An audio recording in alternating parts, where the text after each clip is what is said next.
Hey guys, in this video we're going to go over how to remove card from Prizepicks.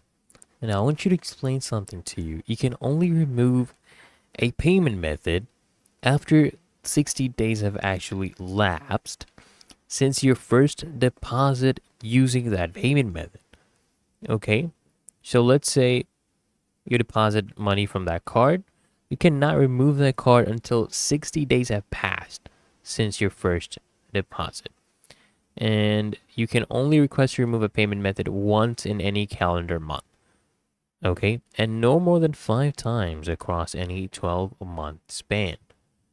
And for security reasons, of course, PayPal does not permit you to remove your account, but if you want to remove the card, just log into your account, tap the deposit button in the top right corner, and once you're in the deposits page, you should see a trash can icon.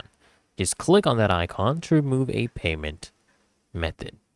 And if you do not see that trash can icon, that means you still need to wait for your 60-day waiting period to end, okay?